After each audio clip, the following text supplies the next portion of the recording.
This channel does not promote any violent, harmful, or illegal activities. All content provided by this channel is meant for an educational purpose only.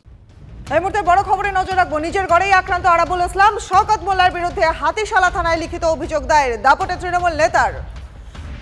ভাঙড় ২ নম্বর পঞ্চায়েত সমিতির সভাপতি এবং প্রাক্তন বিধায়ক আরাবুলের অভিযোগ, শওকত মোল্লার নির্দেশে গতকাল তার গাড়িতে হামলা চালানো হয়।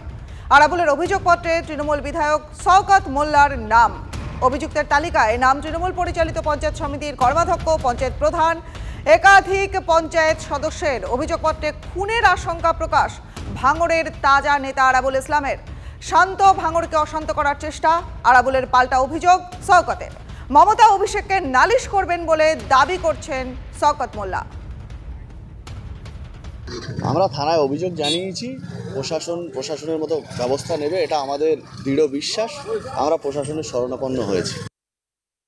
একটা পরিকল্পিত ঘটনা বলে মনে করি, এটা একটা ড্রামা, এছাড়া অন্য কিছু না। প্ল্যানিং করে ভাঙড়টাকে যাতে অশান্তি করা যায় সেই চেষ্টাই হচ্ছে। এই মুহূর্তে দলের কোনো জায়গা নেই, কোনো পদে নেই, এর সম্পর্কে কোনো কথাই বলবো না। ২১ সালে যারা দলটাকে বিরোধীদের কাছে আত্মসমর্পণ করে দিয়েছিল, বিরোধীদের সঙ্গে সলা পরামর্শ করে, তাদের গুরুত্ব দেওয়ার কোনো প্রশ্নই ওঠে না। ২৪ লোকসভা নির্বাচনে উইদাউট আরাবুলের ছেলে আমরা ২৭,০০০ ভোটে জিতেছি ভাঙড়ে। তারপরে ভাঙড় শান্তিপূর্ণই ভাঙড়, কোনো অশান্তি ছিল না। আবার নতুন করে গলাগলি করার চেষ্টা করছে। দিদিকে এবং আমাদের নেতা অভিষেক বন্দ্যোপাধ্যায়কে বলবো বিষয়টা।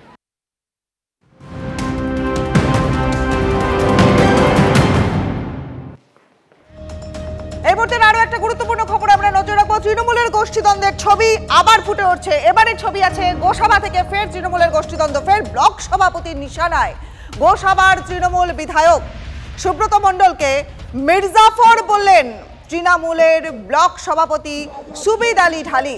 বিধায়কের বিরুদ্ধে কোটি কোটি টাকা তোলার অভিযোগ তৃণমূল নেতার। বিধায়ক তৃণমূলের ক্ষতি করবেন, সেসব চলবে না, আক্রমণে ব্লক সভাপতি। এ নিয়ে প্রতিক্রিয়ার জন্য তৃণমূল বিধায়ককে ফোন করা হলেও তিনি মন্তব্য করতে চাননি। তৃণমূলের গোষ্ঠীদ্বন্দ্বকে কটাক্ষ করেছে বিজেপি। আরেকটা মির্জাফর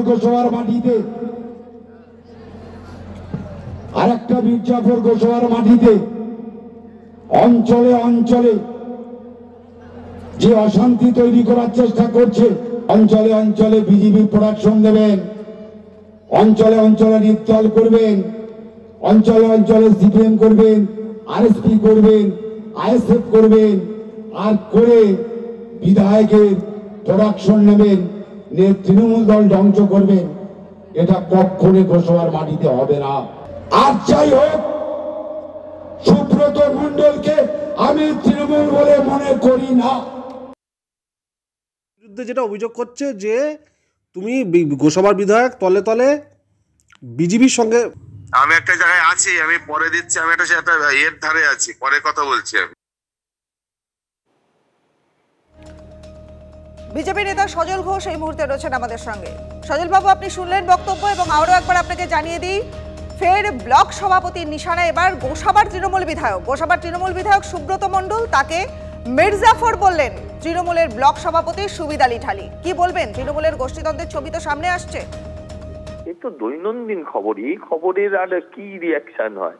আচ্ছা, এরা সবাই মির্জাফর। আসল মির্জাফরের নাম হচ্ছে মমতা ব্যানার্জি, যিনি বাংলার মানুষকে যে স্বপ্ন দেখিয়েছিলেন, যে আশা আলো জাগিয়েছিলেন, মানুষের স্বপ্ন, মানুষের ইচ্ছে, মানুষের চিন্তার সঙ্গে তিনি মির্জাফরগিরি করেছেন। অর্থাৎ তৃণমূলে প্রত্যেকেই মির্জাফর। তার নাম কি গিরি বললেন, কি আলী বললেন, সে সুবিদ আলী হোক আর সুবিদেবাদী আলী হোক, তাতে কিচ্ছু যায় আসে না। তৃণমূল মানেই মির্জাফর। বাংলার সাথে যারা গাদ্দারি করেছে সবচেয়ে বেশি, হ্যাঁ, তাদের মধ্যে আর ওই ইতিহাসের মির্জাফরের নাম লেখা থাকবে না। বাংলার মির্জাফর মমতা বন্দ্যোপাধ্যায়ের নামই ইতিহাসের পাতায় কালো অক্ষরে চিরকাল লেখা থাকবে।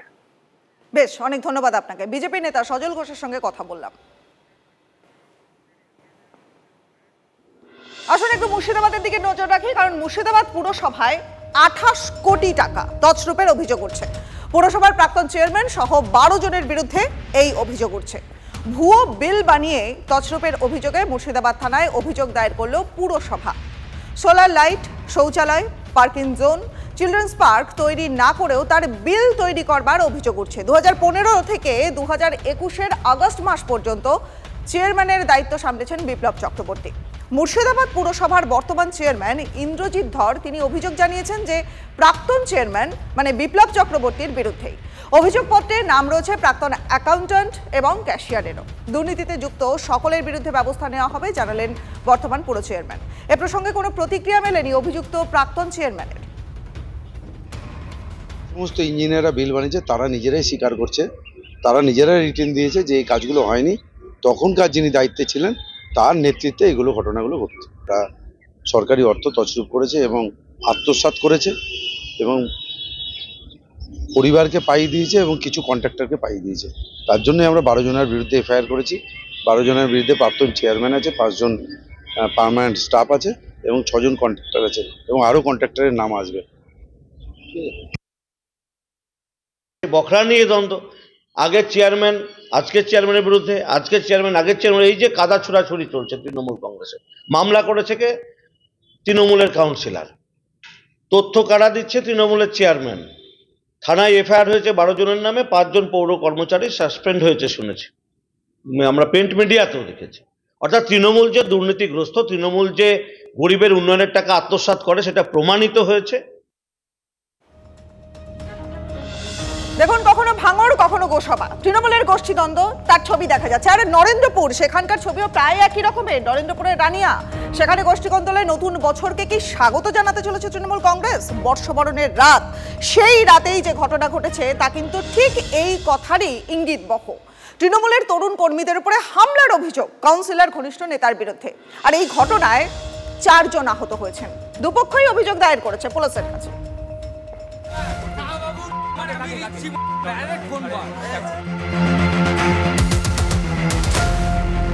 ফের শিরোনামের নরেন্দ্রপুরের রানিয়া। সোনারপুর রাজপুর পুরসভার 35 নম্বর ওয়ার্ডে ফের প্রকাশ্যে তৃণমূলের কোন্দল। বর্ষবরণের রাতে হামলা, মারধর, রক্তপাত। ফের নাম জড়ালো এলাকার কুখ্যাত দুষ্কৃতী নান্টির দল বলে। সাংঘাতিক অবস্থা দেখুন, গাড়ির কাঁচ, মানে একটা গাড়ি নয়, পরপর আমি এখানে 3টে গাড়ি অন্তত দেখতে পাচ্ছি যে রীতিমতো ভাঙচুর করা হয়েছে। এতটা রাগ কেন যে বর্ষবরণের রাতে এই ধরনের ভাঙচুর করা হচ্ছে? ঘটনায় গুরুতর আহত 4 জন, প্রত্যেকেই এলাকায় তৃণমূল কর্মী বলে পরিচিত। আমাকে এখানে মেরেছে, বন্দুকে বাঁট দিয়ে মাথা ফাটিয়ে দিয়ে পেছনে দেখুন এখানটা এখনো আছে। পালাতে মেরেছে আমাকে, লাঠি বাঁধি 3 বার বেহুশ হয়েছি। 3 বার বেহুশ হয়ে তো আমাকে বালা দিয়ে পুরো মুখে মেরেছে, মেরে পুরো ফেলে লাঠি ঘুষি দিয়ে আমাকে মারছে। পরিকল্পিত হামলা। অভিযোগ হামলাকারীরা একাধিক দলে ভাগ হয়ে একের পর এক টার্গেটে পৌঁছে গিয়েছিল বর্ষবরণের রাতে। কালকে কি এখানে কেউ ছিল? এখানে ছিল, এখানেই রাতে আমিও নিজে ছিলাম, আমার 2টো লোক বি ছিল। হ্যাঁ, ওটা পুরো প্ল্যান করেছিল মারার জন্য। আচ্ছা, এই গেটটা পুরো এরকম লাগানো ছিল, ওই যে ওই ইটের ওখানে লাগানো ছিল, তাই তো? সেই জায়গা থেকে পুরো উপরে ভেঙে দিয়েছে। কতজন এসেছিল? মিনিমাম 25 জন। মিনিমাম 20-25 জন এখানে ভেতরে ঢুকেছিল। তারপর হ্যাঁ, ভেতরে ঢুকেছে, ভিতরে ভাঙচুর করেছে। আধার কার্ড, এটিএম সবই নিয়ে গেছে। আমি আপাতত উপরে দিয়ে পালিয়ে ওইদিকে পালাই। 20 জন 25 জন ছিল। হ্যাঁ, এখানে পুরো ধাম ধুম এখানে চলে যাচ্ছিল, আমি তাড়াতাড়ি ওখানে পালিয়ে গেছে। আক্রান্ত তৃণমূল কর্মীরা রানিয়ার অরবিন্দনগরে মঙ্গলবার রাতে পিকনিক করছিলেন। সেই সময় হামলা হয় বলে অভিযোগ। এলাকার লোক এসে এই এলাকার ছেলেকেই মেরেছে। ও, বাইরের এলাকার ছেলেরা এসে মেরেছে। যারা এসেছিল তাদেরকে চেনেন? না, তাদেরকে। দুষ্কৃতীদের আরেকটি দল হামলা চালায় স্থানীয় তৃণমূল কর্মী মানিকের বাড়িতে। সেখানেও পৌঁছে গিয়েছিলাম আমরা। মানে আপনাদের কি দরজা লক করা ছিল? হ্যাঁ, দরজা লক করা ছিল, এটা ভেঙেই ঢুকেছে। এই জায়গাটা থেকে পুরো খুলে দিয়েছে। এই গেটটা দেখতে পাচ্ছি, তাই তো? হ্যাঁ। মানে তাও কত রাতে তারা আসে? তারা 2টোর সময় এসেছিল। যারা এসেছিল তারাও তৃণমূলের? হ্যাঁ। আপনার হাজবেন্ডও তৃণমূলের? হামলার নেপথ্যে পুরনো শত্রুতার জের, এমনটাই দাবি স্থানীয় সূত্রে। অভিযোগের আঙুল সোনারপুর রাজপুর পুরসভার 35 নম্বর ওয়ার্ডের তৃণমূল কাউন্সিলর দেবব্রত মণ্ডলের ঘনিষ্ঠ প্রদীপ সরকারের বিরুদ্ধে। সুমনদা আমাকে ফোন করেছে, ফোন করার পরে আমি গেছি। এটা তো আমার শুনে মনে হচ্ছে কোথাও একটা তৃণমূলের গোষ্ঠী সংঘর্ষ। না, ওরাও তো তৃণমূল করে, আপনারাও তৃণমূল করেন। আমরা সবাই তৃণমূল করি। তাহলে নিজেদের মধ্যে এরকম লড়ছেন? দাদাগিরিতে নতুন বছরকে স্বাগত জানাচ্ছেন? না, একদমই কাম্য না, এসব করেন। আমরাও পার্টি করি, ওরাও পার্টি করে সিনিয়র জুনিয়র গল্প হয়েছে, এটাই কিছু হতে পারে। হ্যাঁ ওরা সিনিয়র, হ্যাঁ সিনিয়র আমাদের দাদা, আমাদের সঙ্গে সব মিশা, ঠিক আছে, আমাদের কোনো পয়সার টাকা নেই, কোনো ড্রাগ নেই। গোটা ঘটনায় পরস্পরের বিরুদ্ধে নরেন্দ্রপুর থানায় অভিযোগ দায়ের করেছে দুপক্ষ। শর্মিষ্ঠা চক্রবর্তীর রিপোর্ট, TV9 বাংলা।